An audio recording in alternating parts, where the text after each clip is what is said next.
اللہ کے محبوب نے ارشاد فرمایا کہ میں نے کچھ لوگوں کو دیکھا کہ ان کی زبانیں لوہے کی کینچیوں سے کاٹی جا رہی ہیں۔ تو میں نے پوچھا جبریل یہ کون لوگ ہیں؟ تو کہا حضور یہ آپ کی امت کے فتنہ پرور خطیب ہیں، جو کہا کرتے تھے ان کا اپنا وہ عمل نہیں ہوا کرتا تھا۔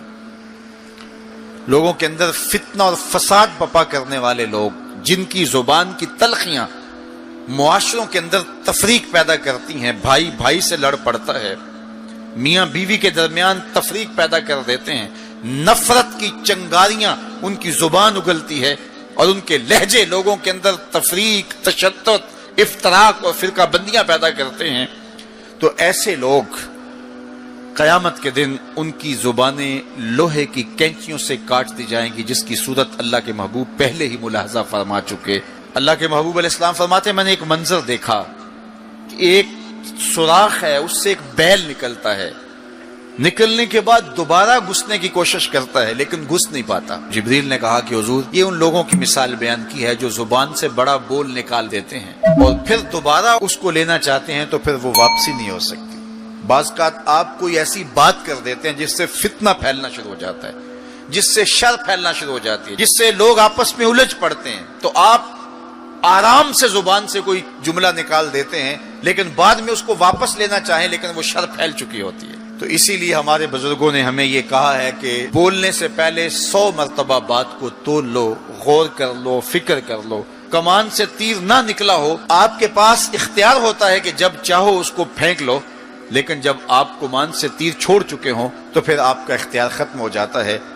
پھر وہ زخمی کرے، کسی کی موت کا سبب بنے، یا وہ تیر ضائع چلا جائے، پھر تمہارا اختیار نہیں ہوتا۔ تو بولنے سے قبل ضرور سوچو کہ میری زبان سے نکلا ہوا کوئی جملہ اس معاشرے پر کیا اثر پیدا کرے گا۔ ہر بندے کو اس وقت بولنے کی جو لت ہے، اور آج کل تو وہ سوشل میڈیا کے اوپر جو من میں آیا تنہائی میں وہ لکھ دیا، اور لکھ کے معاشرے کے اندر لوگوں کے اندر وہ چیز وائرل کر دی، جس طرح کی تصویر چاہا ڈال دی، لیکن پھر بعد میں وہ آپ کے اختیار میں چیز نہیں رہتی ہے۔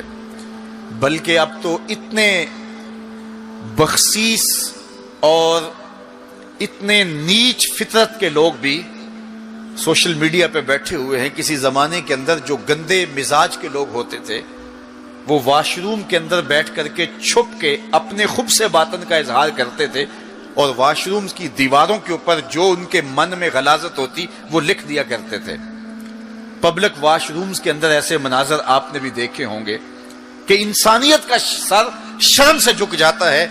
ایسے چھوٹی سوچ کے لوگ وہاں بیٹھ کر کے جو ہے وہ لکھ دیا کرتے تھے۔ اب وہی لوگ، ان کو ایک سوشل میڈیا کا پلیٹ فارم مل گیا ہے، اور وہ یہاں اپنے بند کمرے میں جو چاہیں لکھ کے اس کے اوپر ڈال دیں، اور اس کی شر اور اس کا فساد اور اس کی غلاظت، اس کی گندگی کے چھینٹے کہاں کہاں تک پہنچتے ہیں، ان کو اس سے غرض نہیں ہوتی۔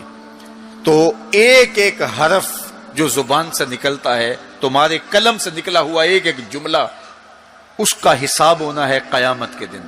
ایک ایک چیز کے بارے میں پوچھا جائے گا۔